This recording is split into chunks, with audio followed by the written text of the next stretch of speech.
하루를 살아가는 시편 묵상 9월 9일 묵상을 시작하겠습니다. 오늘부터는 새롭게 시편 5권 묵상을 시작하겠습니다. 그 첫 번째로 오늘은 시편 107편 묵상을 함께 하겠습니다. 오늘 시편 묵상의 제목은 길을 몰라 헤매일 때입니다. 오늘의 시편 말씀을 같이 읽겠습니다. 시편 107편 1절에서 9절입니다. 여호와께 감사하라. 그는 선하시며 그 인자하심이 영원함이로다. 여호와의 속량을 받은 자들은 이같이 말할지어다. 여호와께서 대적의 손에서 그들을 속량하사 동서남북 각 지방에서부터 모으셨도다.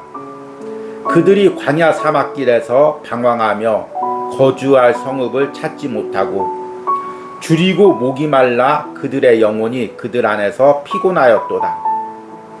이에 그들이 근심 중에 여호와께 부르짖음에 그들의 고통에서 건지시고 또 바른 길로 인도하사 거주할 성읍에 이르게 하셨도다. 여호와의 인자하심과 인생에게 행하신 기적으로 말미암아 그를 찬송할지로다.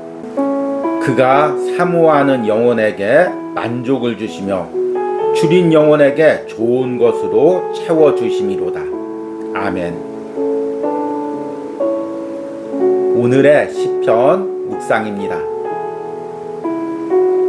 우리 중에는 유난히 길눈이 어두운 사람이 있습니다. 저 역시 그렇습니다.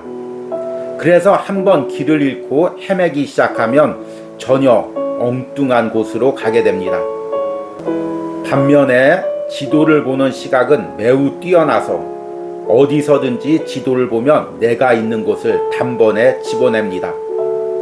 내가 지도는 잘 보는데 왜 길은 찾지 못할까를 생각해 본 적이 있습니다.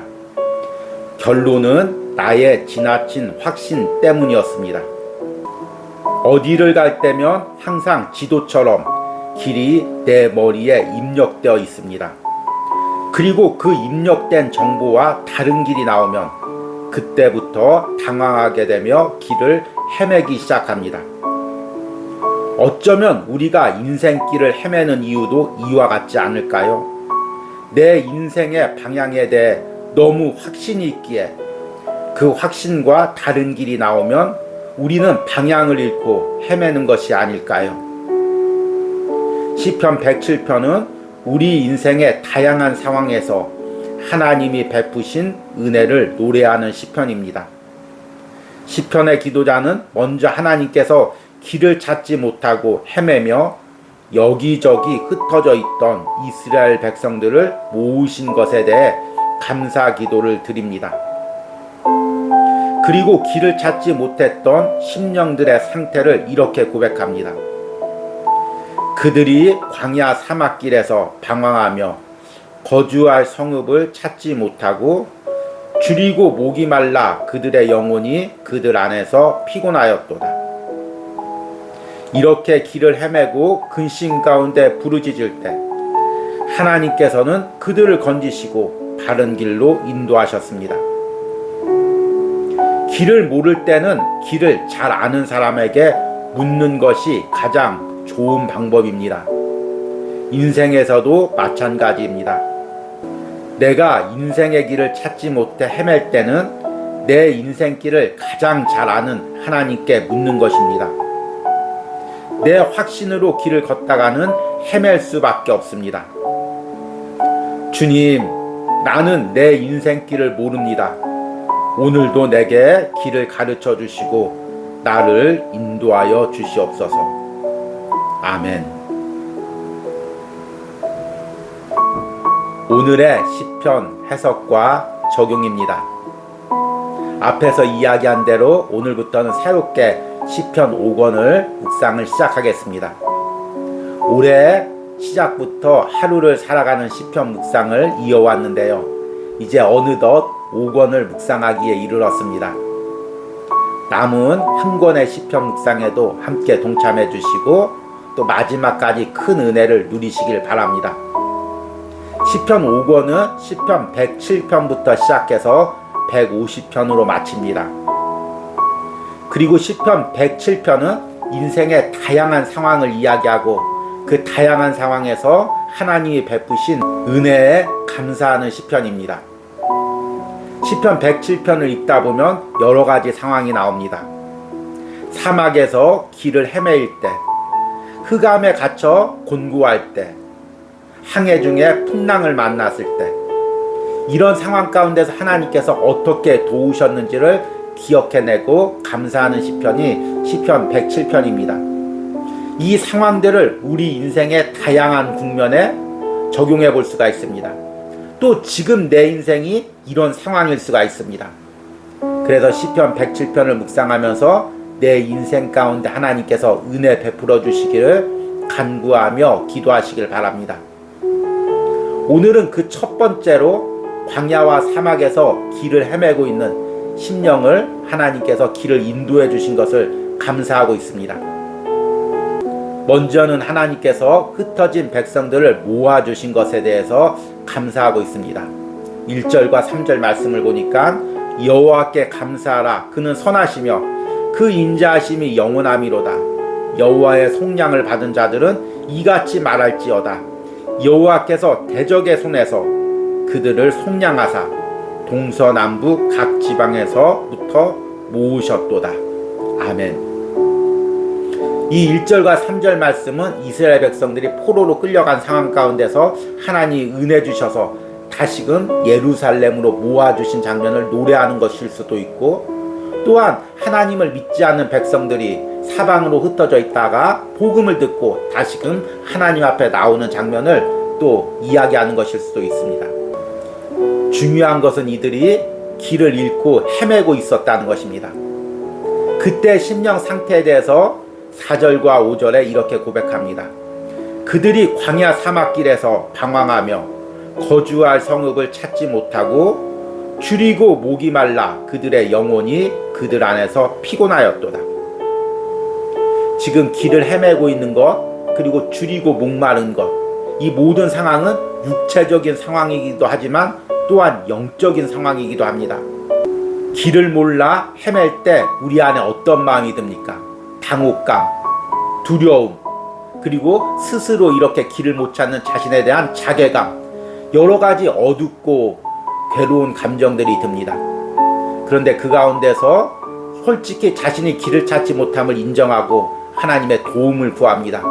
그때 하나님께서 이들을 인도해 주셨습니다. 6절과 7절에 이에 그들이 근심 중에 여호와께 부르짖으매 그들의 고통에서 건지시고 또 바른 길로 인도하사 거주할 성읍에 이르게 하셨도다. 아멘. 그리고 이렇게 우리의 길을 인도해 주시고 우리의 필요한 것을 채워주시는 하나님을 찬양합니다. 오늘 마지막 부분 8절과 9절에 여호와의 인자하심과 인생에게 행하신 기적으로 말미암아 그를 찬송할지로다. 그가 사모하는 영혼에게 만족을 주시며 줄인 영혼에게 좋은 것으로 채워주심이로다. 아멘. 우리가 인생을 살면서 여러 가지 하나님의 인도와 축복을 받지만 가장 큰 인도와 축복은 우리의 인생길을 인도해 주신 것입니다. 만약 여러분들이 하나님의 인도를 받지 않았다면 하나님도 모르고 세상에서 살았을 것입니다. 그리고 또 세상에서 잘못된 길로 방황하다가 육신과 영혼의 어려움을 당했을 것입니다. 그런데 하나님께서 우리를 깨닫게 하시고 하나님께 나오는 길을 찾게 하시고 또 인생에서도 갈 길을 몰라 헤맬 때마다 길을 가르쳐 주셨습니다. 우리가 인생길을 한번 잘못 들어서면 내 인생뿐만 아니라 내 주변 사람들까지 어려움을 당하게 됩니다. 그래서 우리가 한 걸음 한 걸음 걸어갈 때 하나님의 인도에 따라 바른 길을 걸어가는 것이 너무나도 중요합니다. 그런데 이렇게 하나님의 인도를 따라가려면 먼저 내 안에 고백해야 될 것이 있습니다. 내가 내 인생길을 모른다는 고백입니다. 많은 세상 사람들 또 하나님을 믿는 사람들까지도 스스로 내 인생길을 잘 안다고 확신합니다. 나는 이렇게 해서 이렇게 성공할 거야. 나는 이런 길로 갈 거야. 이것이 확신이 있어. 스스로 확신을 가집니다. 그러다가 그 확신대로 되지 않으면 방황하고 길을 헤매게 됩니다.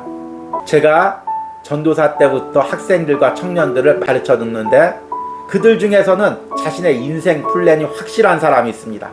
나는 이런 대학을 가서 이런 길로 갈 거야. 그런데 막상 처음부터 자신이 원하는 대학을 가지 못하면 크게 방황합니다. 자신은 분명히 이 대학으로 가서 이 방향으로 갈 것이라고 확신했는데 그렇게 기도하고 하나님께서 그렇게 인도해 주실 것을 믿었는데 그것과 다른 방향이 나오면 그 대학에 들어가지 못하면 순간적으로 자신의 확신이 무너지면서 모든 것을 내려놓고 방황하는 인생을 사는 경우가 있습니다. 성인이 되어서도 마찬가지죠. 나는 이 직장, 이 사업에 성공할 거야. 나는 이 사람하고 꼭 결혼할 거야. 그러다가 그 확신대로 되지 않을 때 크게 방황하는 경우가 있습니다. 이 과정에서 깨닫는 것이 무엇입니까? 내가 내 인생길을 확신하는 것이 아니라 주님이 내 인생길을 아신다는 것을 확신하고 주님의 인도에 따라가는 것입니다. 앞에서 제가 길을 헤매는 이야기를 언급했습니다. 주변 사람들은 잘 아는데 제가 아주 소문난 길치입니다. 그래서 제가 운전만 하면 다른 곳으로 갑니다. 그런데 제가 또 이상하게 지도를 너무 잘 봅니다. 어디서든지 내가 있는 자리를 지도로 확신 있게 찝을 수가 있습니다. 그래서 내가 왜 이렇게 지도는 잘 보는데 길은 헤매일까 고민한 적이 있습니다. 알고 보니까 내 안에 길에 대한 확신이 있었습니다. 이 길이 분명하다. 이쪽으로 가면 이런 길이 나온다. 이렇게 확신을 가지고 실제로 그 길을 찾아가는 경우도 있습니다. 그러나 실제로 지도와 다른 상황이 나오면 순간적으로 당황하면서 길을 헤매게 됩니다. 인생길도 이와 같죠. 내가 이렇게 노력해서 이 방향으로 계획하면 반드시 이 길이 나올 거야 확신하다가 막상 노력하고 계획했는데도 그 길이 나오지 않을 때 우리는 방황하고 길을 헤매게 됩니다. 그럴 때 무엇을 해야 됩니까? 무릎 꿇고 하나님의 도움을 구해야 됩니다. 길을 모를 때는 주변의 길을 잘 아는 사람에게 도움을 구해야 됩니다. 내 인생길을 가장 잘 아시는 분이 누구십니까? 하나님입니다. 그 하나님께 무릎 꿇고 하나님께 길을 묻는 우리 인생이 되기를 간절히 소망합니다. 오늘의 기도문 드리기입니다. 내가 길을 몰라 방황하고 있는 부분은 무엇입니까? 오늘 시편 묵상을 통해 내가 길을 모른다는 것을 인정하고 하나님께 길을 가르쳐 달라는 기도를 드리시기 바랍니다. 우리 기도하겠습니다. 그들이 광야 사막길에서 방황하며 거주할 성읍을 찾지 못하고 줄이고 목이 말라 그들의 영혼이 그들 안에서 피곤하였도다. 이에 그들이 근심 중에 여호와께 부르짖으매 그들의 고통에서 건지시고 또 바른 길로 인도하사 거주할 성읍에 이르게 하셨도다. 주님, 오늘 시편 107편에 길을 찾지 못하고 헤매는 심령들의 모습이 때로는 내 모습이었음을 고백합니다. 때로는 내가 가진 계획으로, 때로는 내가 가진 확신으로 길을 찾다가 헤매었던 어리석은 삶이 있었음을 고백합니다. 그러나 그때마다 내게 길을 가르쳐 주시고 인도해 주신 주님께 감사합니다. 그리고 그 주님께 다시 한번 무릎 꿇습니다. 주님, 나는 인생길을 모릅니다. 지금 내 길을 가르쳐 주시고 인도하여 주시옵소서. 하나님께서 오늘 시편 묵상을 하는 모든 심령들과 그 인생길과 그 가정과 자녀들 가운데 길을 가르쳐 주시고 인도하시는 은혜가 있기를 간절히 소망합니다.